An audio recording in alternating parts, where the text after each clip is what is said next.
It says we're live. Yeah, that's what Can I'm. anybody hear us? I'm not sure if we remember how to do this or not. Yeah, I know. It's been a while. I don't see anybody in the comments yet. I got Buff's Garage in the comments. Shellman's in here. Jeff Oh, from there they are. Jackie Speed and Marine are here. Okay, I Buff had the wrong again, thing clicked. Cameron. Jacob from Busted Grill Garage is here. Unfinished Project is here. He says problem. We'll see if quality control is here for the challenge comment. Challenge comment. Yeah, that's something that started in one of our videos because I said problem and Amber bleeped it out and said put challenge on the screen. So ever since then, Unfinished Project always comments problem and Amber always comments challenge. Oh, there she is. She says she was sleeping. Well, how's everybody doing tonight? It's been a while since we've had a live. I guess it's only been, has it been 2 weeks or 3 weeks? Yeah, I think 2 weeks. Well, it was three. I think 3 weeks ago, but we've had like 2 weeks off because Yeah, just everything going on. yeah. But maybe we can get. Traveling and doing Yeah. exciting stuff. Yep. You gotta, can't wait to watch a video coming out tomorrow of your trip to Texas. Should be exciting. Yeah. When I edit that kind of video, it's like, man, why didn't I get this? Why didn't I get that? Like, should have had the camera rolling more. I missed out on so much stuff. But at the time, it's like we were just trying to, for the most part, enjoy a vacation. But then when we're putting a video together, it's like, man, I could have just got this little bit. Yeah. Oh well, it still turned out good. I had enough to piece some stuff together and make it work. Awesome. Buff says, I'm going to butcher what he typed. Shao Long. Fancier, apparently.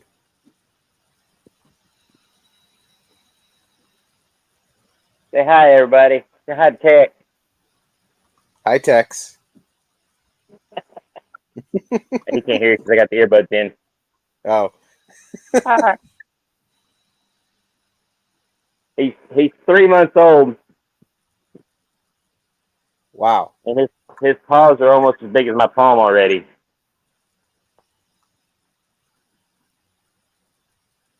Yeah, Ember says the balance between trying to enjoy the moment and needing the content. Yeah, I forgot of course. And then I'm going to do a better job of it tonight. So Buff says I'm going to do a better job at highlighting comments tonight. I'm going to try to. Oh, okay. Okay. Buff says, who is this little bundle of love? Well, I kind of forgot that I haven't actually introduced him yet. I had the video, so I guess in my mind I thought he's already been seen, but he hasn't really been seen. So spoiler alert, is that what I was trying to say? Yeah, spoiler alert. This is. Oh, and here's the puppy. Yeah. Sheldon says, oh boy, he came back with a dog. Yep. Yeah, last time I went to the Canton, Texas trade days, like almost 20 years ago, we came back with a puppy, but it wasn't ours. It was for my father-in-law at the time, but it was about the size of his head, his little rat terrier. But this guy is Tech. You guys get the premiere or first introduction. This is Big Tech. He's an English Mastiff. His daddy was like 225 pounds at 2 years old, and they get bigger after 2 years. That like 2 years, the Mastiffs, they grow up for 2 years and then like out for 2 years. Oh wow! So they fill out after they get full grown. What's a big like biggest English Mastiff? How big do they get? I think I've seen some over 300 pounds. Oh wow! Kind of wanting to say there's been some like close to 4, but I don't know. They're That's a big dog. Yeah. Yeah, he'll be if he fills out like he should, he'll be the biggest dog I've ever had. Yeah. The last biggest dog I had was he's a Mastiff also, but it's an Italian Mastiff, a Cane Corso, and he's like 180 pounds.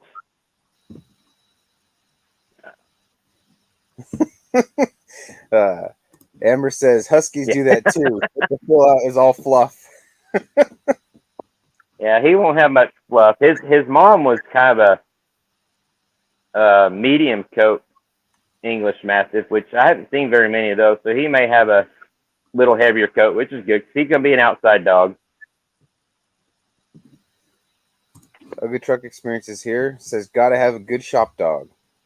Yeah, I've been missing having a dog hanging around the shop, and so finally got one. Found the right one. Are they pretty like not do they not wander? Do they stay pretty No. close to home?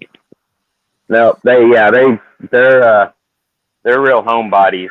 They have their area, and that's where they like to stay. They don't like to wander. They don't and they're not super territorial protective, but they can be. Of course, I mean, if someone shows up and you got a 250-pound dog in your yard, you know, they don't really have interested, and they're not gonna, and nobody's gonna want to come near him. Yeah, that dog wakes up, and it's gonna be scary for somebody. Yeah.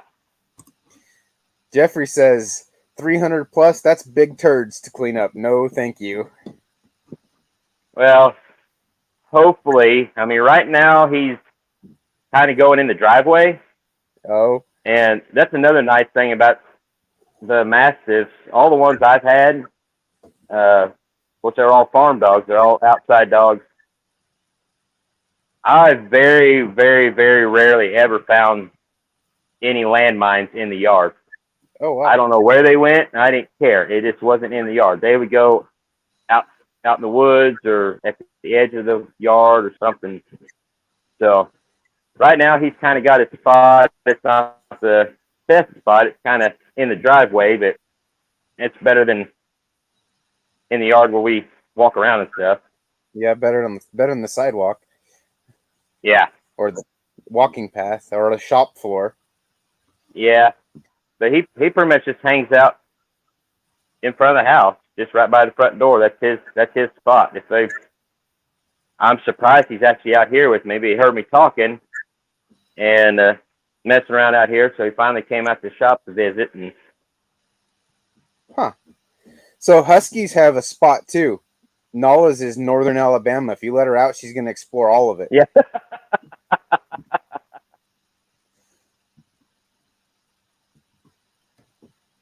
Yeah. But so far the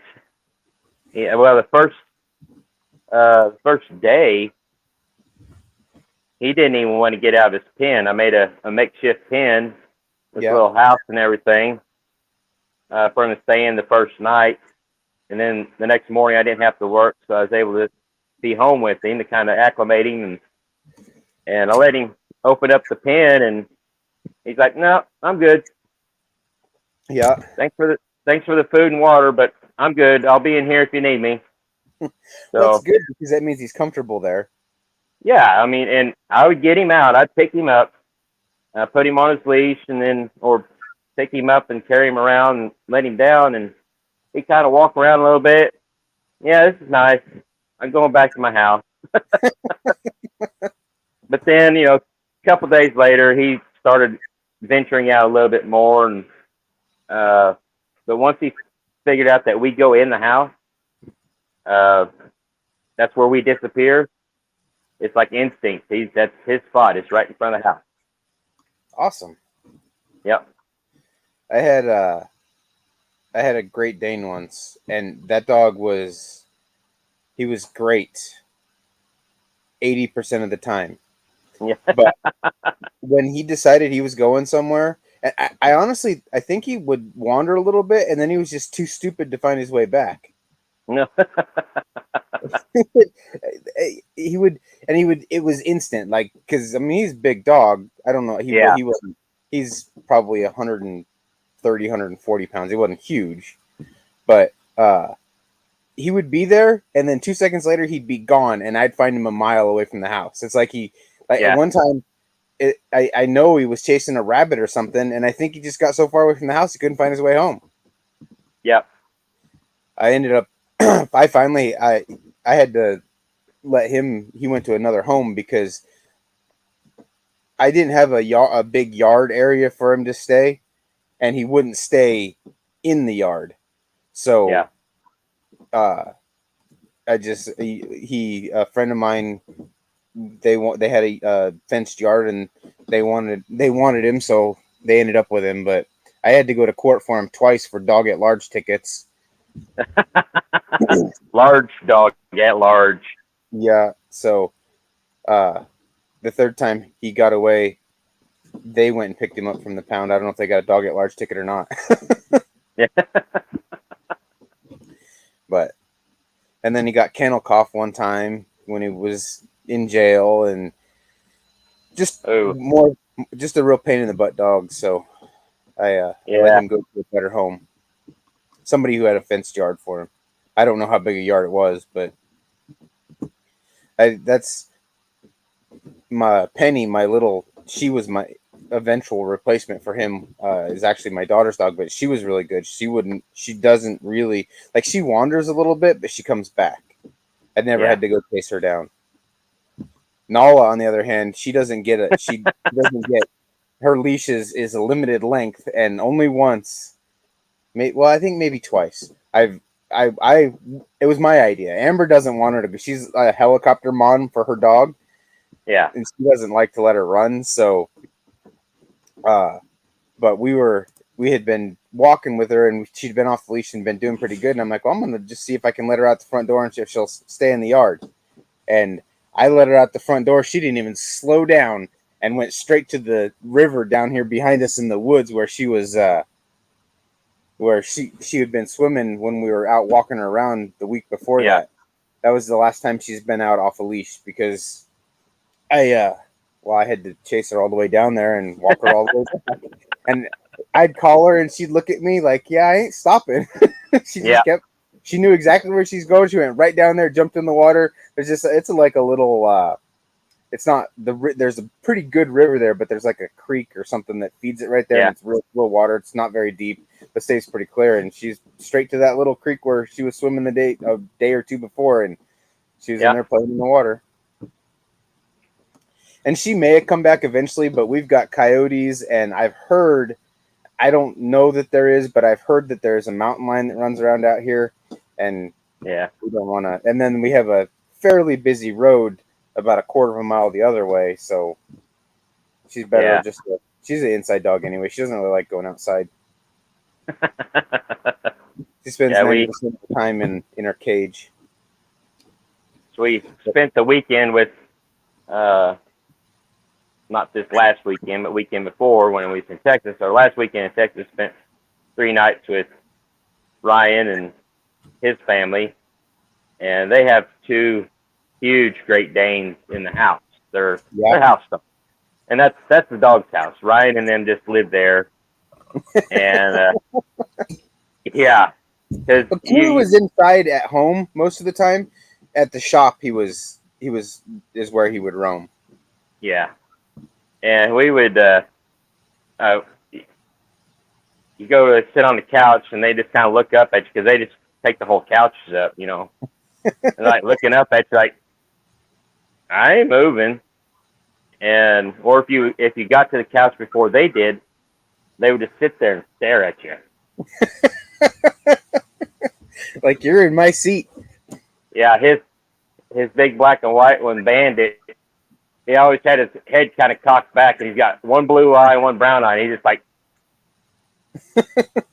he would have his head cocked back like this and like staring at you. That's awesome. Like, yeah, you're in my spot. What are you chilling Quality on? Control says it's always my idea. And then Jeffrey says, so when I first got Penny, I had just got a crotch rocket, and I was riding it back and forth to work. So in order to take her to work with me, she's just a little baby Chihuahua. So I threw her in a backpack, and we'd go to work, and she'd lay down in the bottom of that backpack, and every once in a while she'd stick her head up and look around. Nope, we're not there yet. She'd go back in there and go back to sleep. Busted Radio Garage is here. How's it going?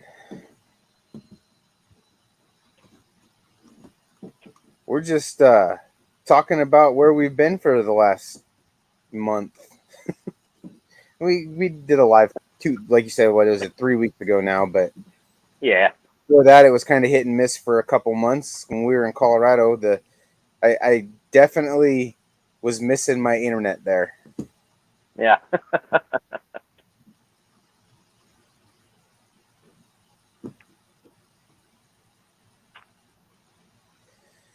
So what else have you been up to? No spoilers. No spoilers. Well, I mean, I'm not worried about spoiling anything. I'm sure people would like to hear that the 339 project has been put pretty much at the top of the list. I still get a little sidetracked, and I've got all these vehicles that we drive or that are drivable that I got to keep going. So they keep me pretty busy too. But yeah, I got some work done on 339. That video should be coming out later this week. The Texas trip video will be coming out tomorrow afternoon. And there was a little bit, Ryan from Streetcar Chronicles put out a video last week of when I was there. We did a little adventure with him. So you guys go check that out on his channel. Hopefully he'll pop in here tonight sometime. Yeah. Yeah. Amber says a lot has happened since the last live. It kinda, but not really, because I mean we drove to Alabama, and then feels like all I've done since I've been here is work on the yard. It feels like I mow grass till the mower breaks, then I fix the mower and mow grass till it breaks again, and I fix it again. I think we're on our third or fourth repair at this point since we've been home in 2 weeks. And this time so it has really old tires that are in really good shape, except for the sidewalls are so cracked. Like you have to air the tire up 3 times in a 2-hour mowing session. The front tire goes flat so fast. Well, I got slime. What's that? I always filled them full of slime when they got that way. Will that get down in the sidewalls though? If you put enough of it in there. Well, I mean, if you put the valve stem like at the 3 o'clock 3 o'clock position or so, like, and then fill it through there, and probably the small front tires, maybe a quart and a half, that'll fill up, the bottom up to the rim. Okay. So your sidewalls are constantly getting covered in it, and I've had good luck with that in the past. I guess I didn't think about putting that much slime in there. I went with tubes. Yeah, tubes. I was looking at tires, and lawnmower tires are ridiculously expensive. Yeah. Like how can they be that expensive? There's not that much rubber in those tires. Yeah, and they're not even speed rated or anything like that gone into them. It's ridiculous. Four-wheeler tires are about the same, and it's nuts. Because I pay more for the tires on my lawnmower than I did for most of my trucks. Per tire, it's like crazy. I will see how long the tubes last. The front ones don't fit very good because they're supposed to be like a center valve stem, and I had to kind of cock them to the side, but they've held air for 2 days, so I'm already considering that a win. Yeah, it'll work. And then the back ones are nicer because they've got a metal valve stem with a nut on it, so it'll stay. If the front ones go flat, we'll see how long it lasts. I may be putting valve stems back in them and going getting slime, because if they go flat and I have to take them off every time they go flat to chase that valve stem back out of there, they're not going to stay in there very long. Yeah, that's one of my big love-hate relationship with tubes. Yeah, So Buff says, does anyone have a turbo they want to donate or sell super cheap?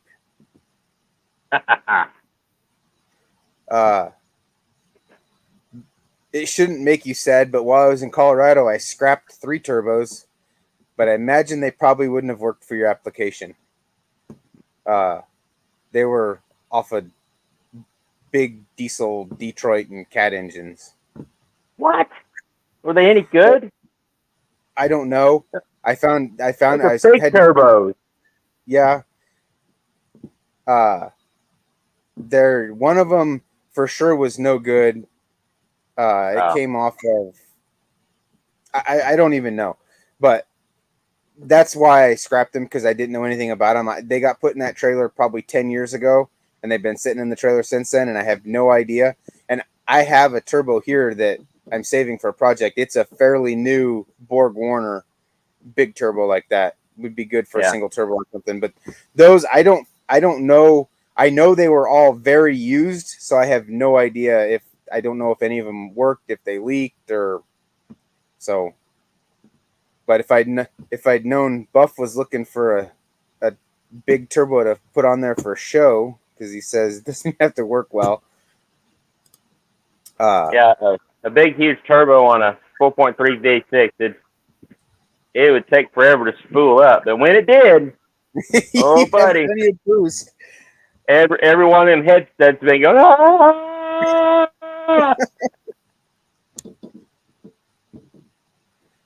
Yeah, I'm okay, Tech. I don't know that you would. I don't know that you would hear it spooling because, I mean, those turbos were off of 14-liter engines.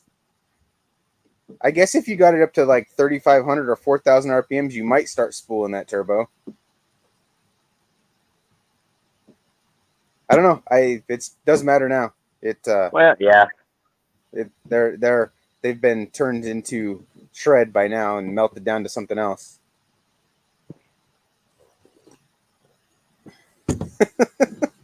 Buff says has to make a pass. That's all. Then Busted Girl says a pass, not multiple passes. A pass. Just a pass. I'm trying to make multiple passes, and that's something else I need to get going.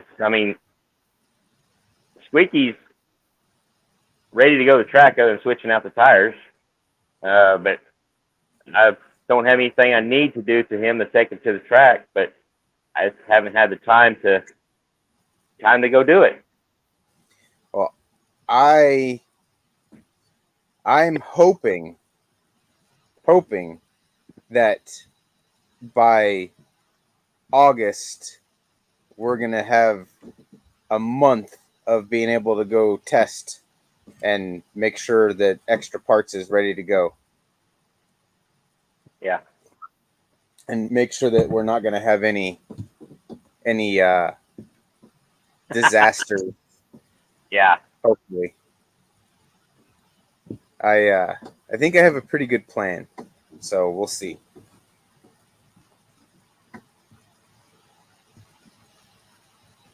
So I got behind on the comments here. Talk about Buff didn't know he's getting his van back. Buff says, yeah, pass is a win this year. And then he wants to take it to duct tape drags if it's done in time. When is the duct tape drags? And that's in Arizona, isn't it? I don't know. Not sure where it's at this year, or if it's at the same place every year. Jacob says, that's all I'm shooting for with a blown big block. Of course, at this point, who knows if I'll have my big block back by then. Yeah. And my cousin Brad is here. What's going on, Brad? Brad's here. Busted Radio says, how quick do you need it? I can probably snag a show only piece in Bristol.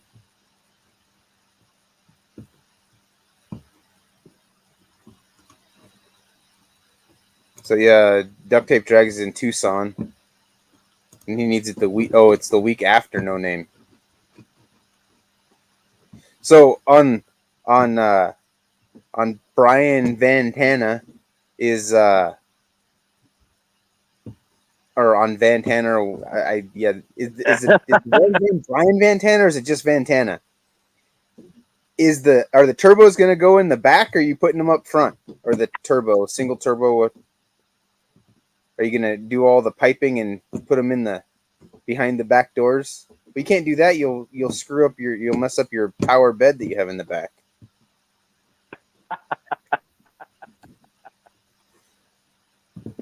And I'll keep my eyes open too, Buff. I have one, but I don't know that I want to part with it just yet. And well, you probably wouldn't want it because it won't be free or cheap. I mean, it'd be pretty cheap, but I paid quite a bit for it, so I think I'm in it $600 or $700.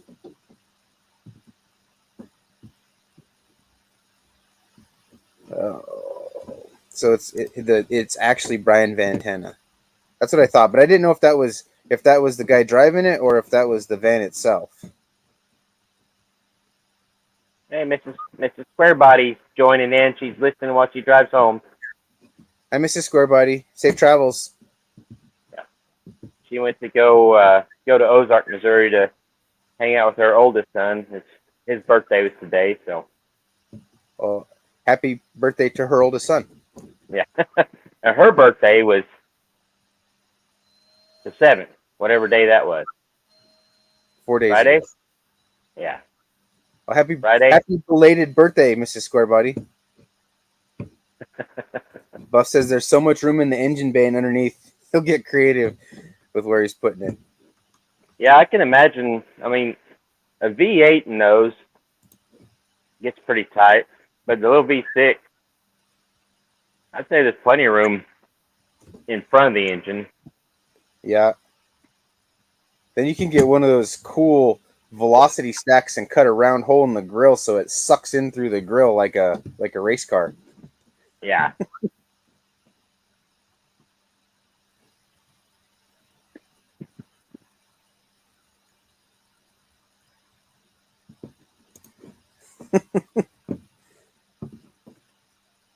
Well, you did a good job selling the idea of the van with your outfit, and that whole thing was cool. Jacob's Carter's here. He says square body. What's going on, Jacob?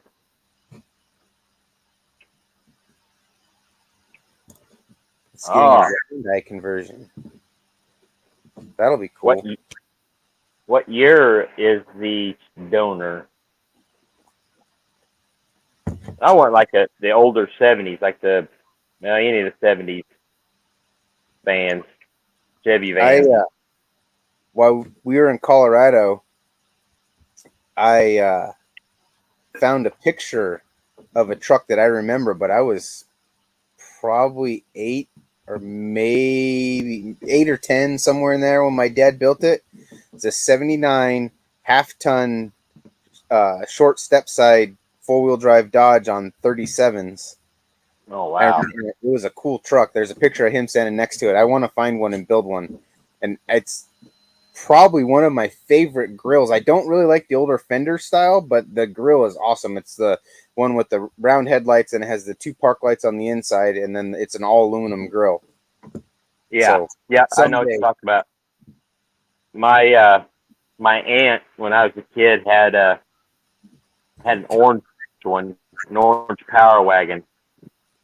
Don't remember what year it was, but it had the grill like you're talking about, all aluminum grill, headlights, park lights right next to them on the inside, and it was awesome. It was like had I want to say had white spoke wheels, the black push bar, black roll bar, the big whip antenna on the back that was tied down, and I mean it was the epitome of 70s and 80s off-roading. You know, it was cool. My buddy, where I got the Ram Chargers and stuff from, has I believe it's 78, and I'm pretty sure it's a 1-year only truck. It's a 78 Macho short bed. I've seen those.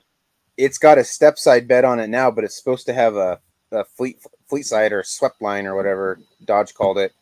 Yeah. And he's got the bed for it. He won't part with it.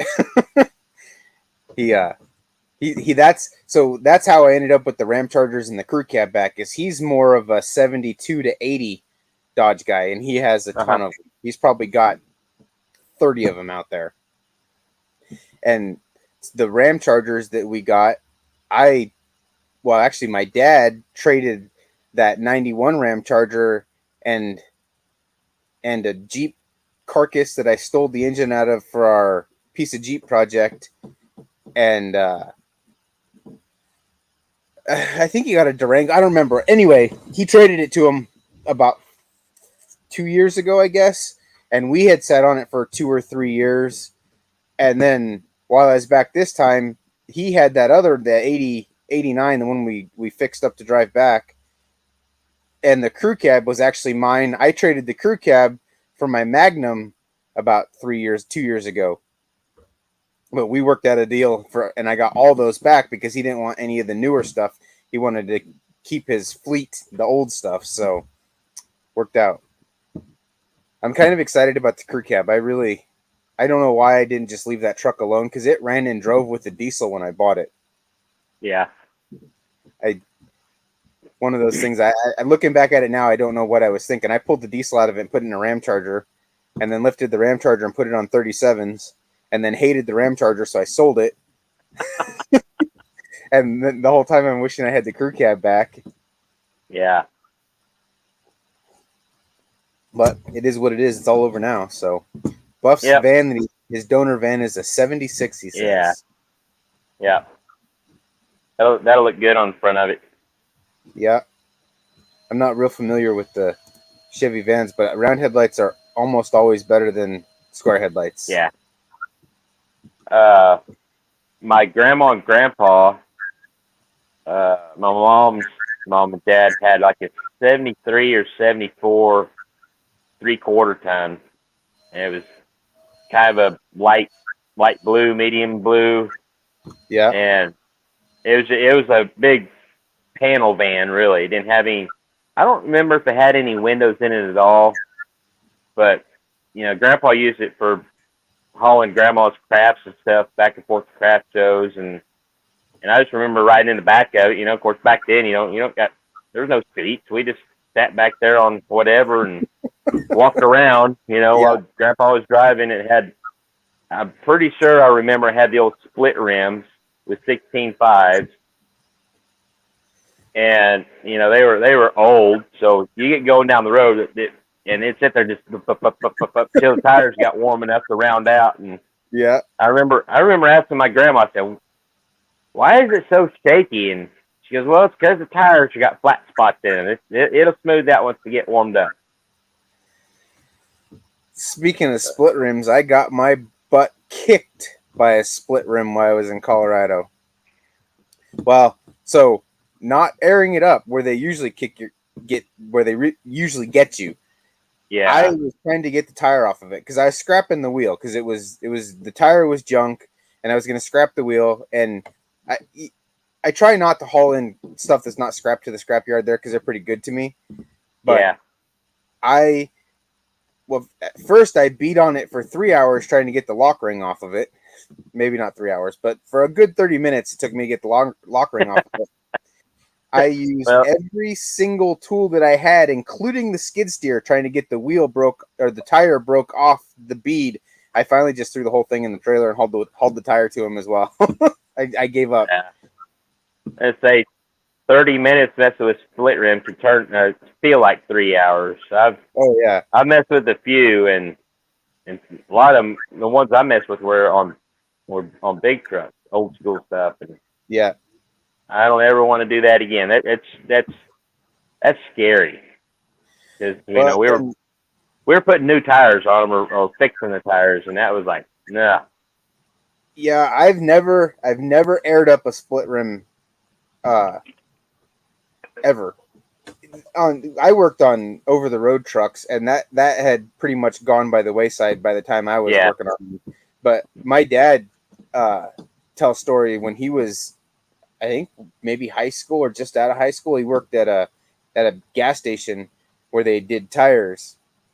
And when he started there, they were telling him about doing airing up split rims, and they had chains that they'd put on them while they were Yeah. airing them up.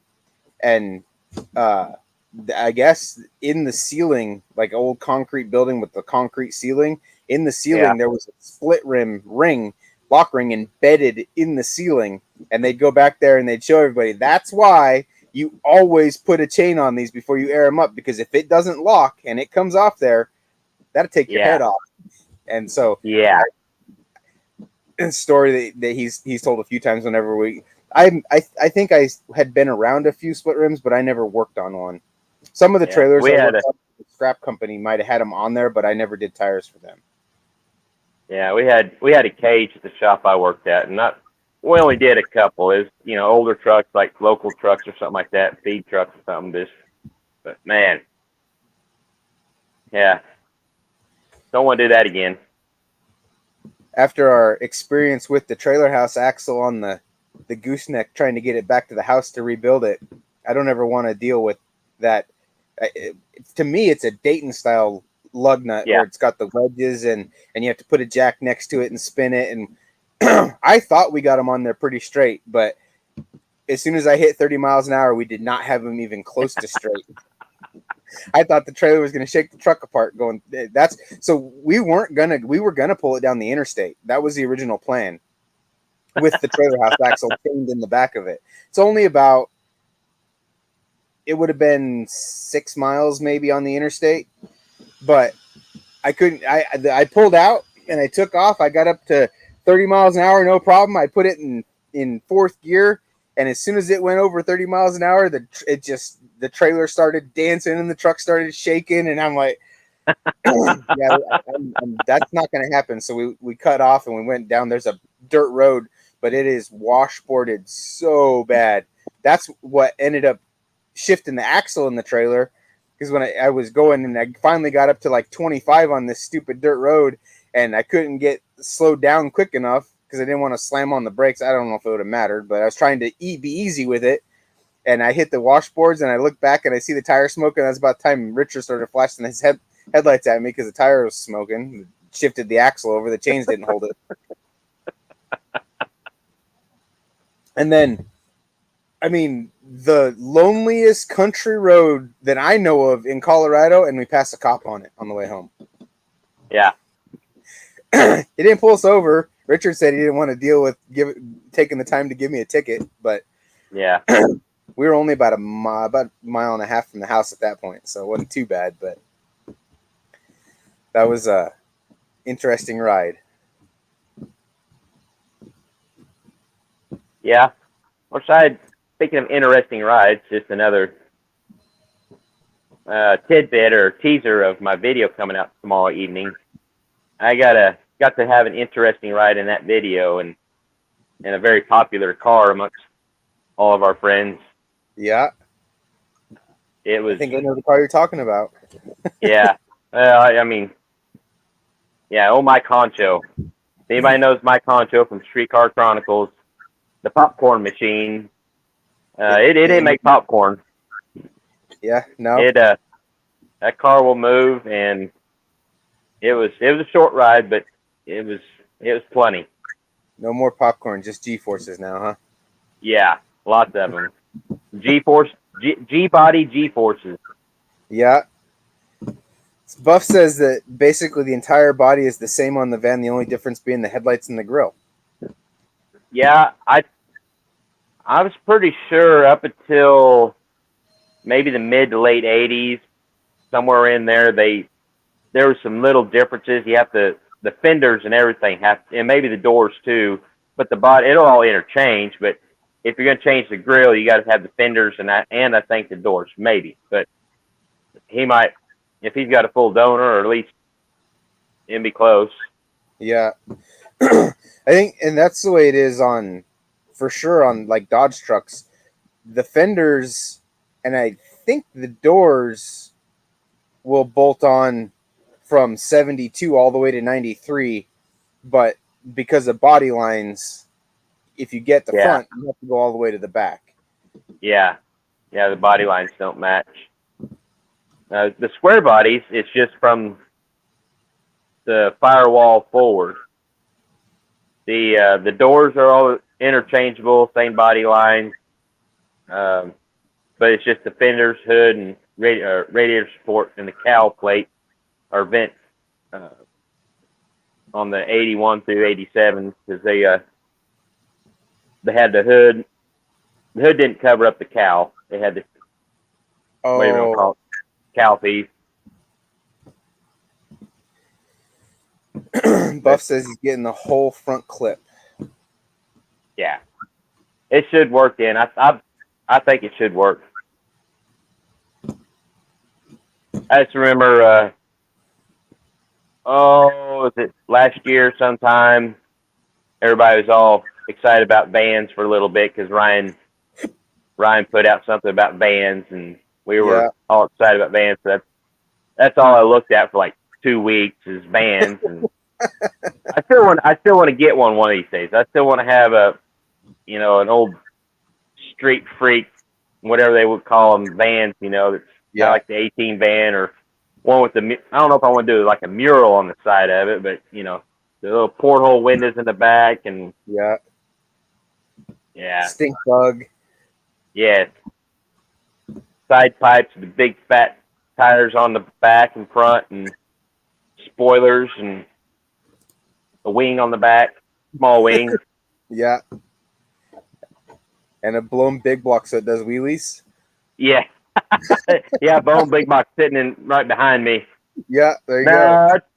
I'd keep it. I mean, something like that would be good for like a turbo setup or something like that. One of my friends in high school had a. It was basically that. It was a Ford. I don't have any idea what year it was. And it was pretty cool. It was it ran on propane. Yeah. It was converted to. It was a pretty cool truck. I think right about the time we graduated, he traded the van off for I think it was a 71 4-speed. It was either a Demon or a Duster, and I can't remember now. I think it was a Demon, a 71 340 4-speed Demon. Unfortunately, that didn't last long. He wrecked it shortly after he got it. Jeffrey says a shagging wagon. Yeah. Yeah. Shag. It's got to have shag carpet and a fold down bed in the back. Yeah. And power fold down bed. I don't care if it's power or just a. That's all the back is a bed. I don't care. Yeah. You gonna put shag carpet in it and curtains? Oh yeah. Jacob Carter says, "I hope the Chevy Corsica becomes popular again." Yeah, they were similar to the Beretta. Yeah, if I remember right. I remember the Berettas. The Berettas were in their day. They're a really cool looking car. I always liked the Beretta, especially the 2-door version. Yeah. They look pretty sporty and pretty sleek. It's for the 80s and 90s whenever they were out. Yeah. Yeah, Jeffrey says in an ice box for the van. Gotta have the ice box. Apparently, Brian Vantana has all the power. Yeah.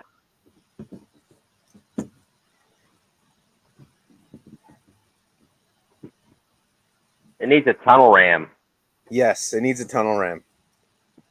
You'd have to cut a hole in the windshield, I think. Yeah, everybody's going to tunnel rams. Yeah. Maybe one of these days.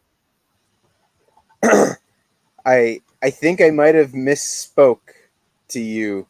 I was looking at parts today, and I don't know if the 440 is. I think maybe it might be a dual plate system for nitrous rather than a fogger system.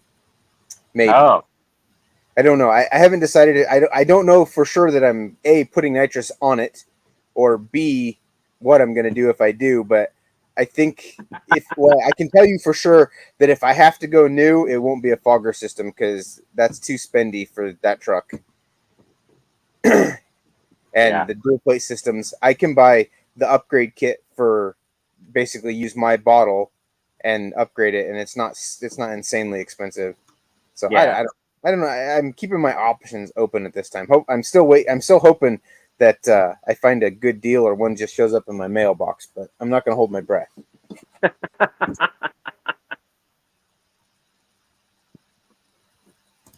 Yeah, maybe I could fabricate an intake and run a tunnel ram on the inline six here. So I don't remember what I was watching. I think it was. I got on. I think it was a YouTube Shorts binge, and I don't know where it was at. And I don't know if it was fast, but there was a short of a. I want to say it was like a Maverick, and had Oh, eight had a like a 10 foot PVC tall. pipe, Yeah, yeah, with a carburetor sitting on top of it. yeah. Crap. What is his name? I've watched. I've watched his stuff before. I mean, he's actually pretty savvy on carburetor stuff. Was Uh, that Thunderhead 439 yeah, or whatever? yeah. Thunderhead He didn't 289 post or the something like short. that. Yeah, Thunderhead 289. That's right. He didn't Yeah, post the short. Somebody else. I thought that's the car it was, but I'm like, well, that's not his channel. Somebody yeah, else posted the short. Yeah, yeah. Jacob's got it. Luke Finley. Thunderhead 289. Yeah, I thought it looked like his car, but Yeah, it wasn't his video. Somebody else posted I the short. I really want. I need to watch those videos. Uh, I'm just having a hard time. I mean, surely I'm sure it runs, but how good? I mean, surely the throttle response has got to be slim Oh, to with the none. lawnmower carburetor. No, with that big tall Oh, stack on it. it was at the drag strip and it did a burnout in the video that I saw. Yeah, So yeah, I don't know. I know that once he put the lawnmower carburetor on it, at some point he took it to one of those mobile dynos, yeah. and I don't remember the number, but it was under 50 the horsepower that it made with the lawnmower carburetor on the Oh 289. yeah, yeah. So just right below like factory specs, probably. Sorry to any of you Ford guys out there, but He's advertising a product called the Carb Cheater that is supposed to take care. I think I've seen that. Like it's turns a carburetor into an auto tuning. yeah, I've seen the deal for his video and stuff. I haven't watched it yet. I haven't either. I I mean, the idea sounds cool, but if you're gonna do that, why not just go to a proven system and run fuel injection? Yeah, I mean, that's what a sniper is, a carburetor that self tunes. pretty much. Yeah, I mean, obviously there's differences the way that the fuel is pressed, and yeah, I can't see how. No offense to him, because he seems like he's a really really smart guy, but he the is. amount of R&D that he can have on his self tuning carburetor versus what Holly has on the sniper, I feel like Yeah, it would be a more but reliable system. it's also kind of, you can put it also in the same category of like, why am I building a Stroker 305? So just doing something different. Yeah, well, and I'm wondering if his deal, if it's electronic, if it's similar to like the fuel injected chainsaws in small engines. Because back when I was doing chainsaws, building chainsaws, they were just starting to come out with them. And I built a couple, and they were fuel injected. They weren't necessarily injected. they basically had little servos and a processor. And I'm trying to remember what the inputs were on how it metered the fuel. But it basically had little servos in there that would adjust the air fuel mixture as it was running. Oh, wow. And it worked. It worked very well because, what I was doing was modifying these chainsaws. So when you modify a chainsaw, you've got to have, some modifications to the carburetor to be able to handle more fuel. And you just got to tune them differently and all that stuff. Well, everybody's like, what are we going to do? Are these going to be buildable? So people started building them. And I had a customer say, hey, do you want, I didn't have the means to buy one myself to build one, but I had a customer say, hey, I'll send you one if you want to try it out and see what you could do with it. So I did, and it was awesome because your standard carbureted chainsaw, the air fuel mixture you basically tune it for wide open throttle at full load, and everything else is just a compromise. That's why if your chainsaw is tuned right and you pull the trigger and it's not doing anything, just no load, it sits there, goes wah, blah, blah, blah, blah, blah, blah, blah, kind of loading up. That's because it's running overly rich. That way, whenever you get into the cut and it's under a load and leans out, it gets right. I always try to tune them. I had a little tack, a wireless tack that I clamped onto the handlebar, and while I was cutting, I would be adjusting the mixture screws to get the right tune while I was in the cut, to fine tune one.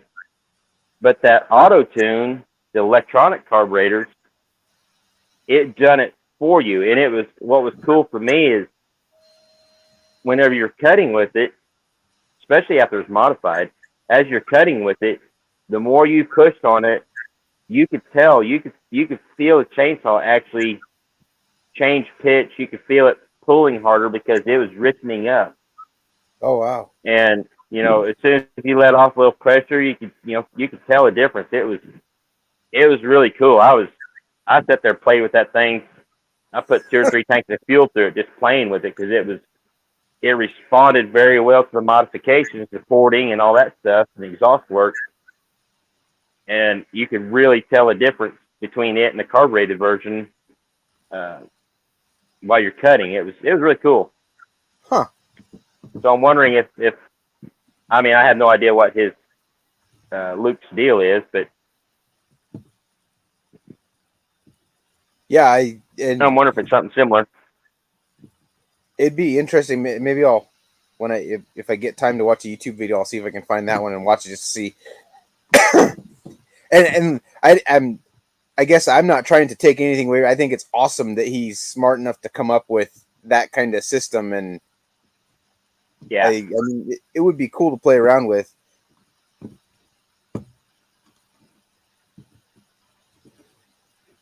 So what's everybody else been up to?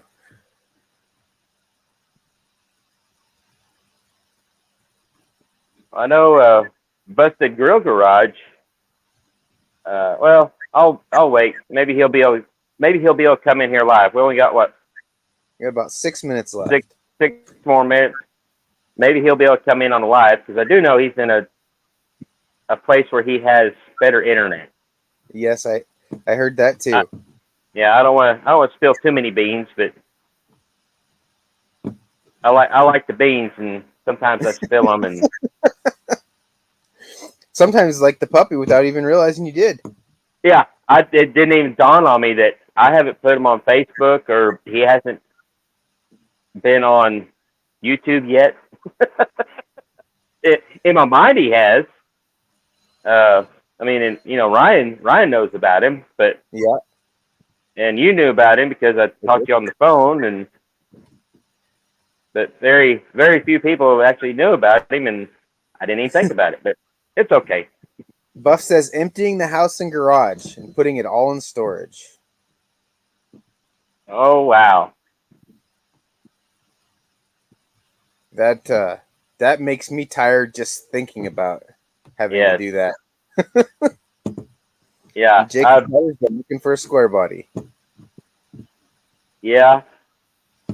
Of course, I've done some rearranging in the shop, moved stuff from this side of the shop over that side of the shop. I don't know, cameras, my shelf unit that was over here next to the workbench is over there now, and moved my welders closer to the table, and just done some cleaning up. Moved my lights too. All my lights are moved up into the rafters, Oh, so they're nice. not. And the only video I've made so far with the lights like they are is the one of the Ram, putting the muffler delete on it.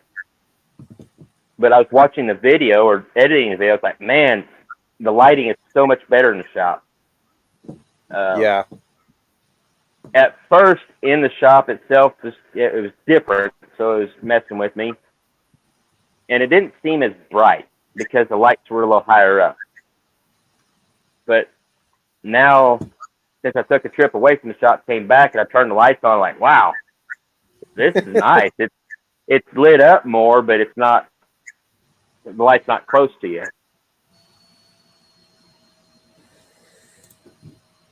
Buff says nowhere else for it to go yet, and then he also said, "Love the light mod. Once he gets a new garage, he's going to be doing that too. Less light glare." Yeah. Well, that was the problem I had is like doing videos. I'd always have lights. If I had lights behind me, I mean, they're still going to be behind me, and I can't do a whole lot about it. But sometimes I go around and shut certain lights off so I wouldn't have too much light behind me. Yeah. But now they're up higher, so it's not really in the camera view as much. I really need to finish the lights in my garage. I only have half as many as I want to put in there, but not high on my priority list right now. Yeah, I got more I want to put up. Actually, the ones I have, I want to put. There's three in the center that are 2 LED. They're like 5,500 lumens from Harbor Freight, and then I got 3 going down that side, 3 down this side. They're just a single light strip in them, and they're not quite as bright. I want to put like a 4 or 5. They got some at Harbor Freight. I found them on Amazon too. That's where you got yours. Yeah. They're like a lot more bulbs, like 10,000 lumens each to put up high. And I want to add more over where the doors are. But yeah, there's more. I want more light. When I did mine, like you're talking about the ones from Amazon, I think I have 8 or 7 basically rafters. It's not really rafters. It's the framing for the top of that carport. There's 8 runs of it, and I want to put lights on all of them, or maybe there's 7. I think there's 7, and I have 3 of them done now, so I need more lights, and I want to put one on each one, and it worked out. It wasn't by plan. It was purely by chance, but I've got 2 facing like this way, and then 1 in the middle facing down, and that seems to really help with shadows and stuff. It seems like I don't get a lot of shadows. It's not very bright in there though. It gets pretty dim sometimes. Yeah. Jeff said they need to have lights that mount in the floor. Yes. So you're working under a vehicle. Yeah. But I tell you what, those little round ones I got from Harbor Freight. Yeah. Those things are awesome. we got 4. One of them stays in the house. But with those 3, when I done that video on the Ram, I mean, I didn't have any problem because they're magnetic. You can stick them wherever. And then my creeper has up here, those 2 spots above the wheels are magnetic too. So I can stick those lights on there and have headlights. Oh, nice. But those little lights, they're easy to hide, so they're not in the camera, but they're so bright that they light everything up. So you don't have to, I don't even hardly use my headlight anymore when I'm under a vehicle because they They just light everything up. It's really cool. I would push that product. Well, quality control threw the link up, and we're actually a little bit behind schedule here. We're going to take a quick break, and we will meet everybody who wants to come back over on the after-hour show, and maybe we can get a few more people in here, and we can share what they've been doing and get caught up as well. We'll see you guys in just a few minutes. Bye. Thank you.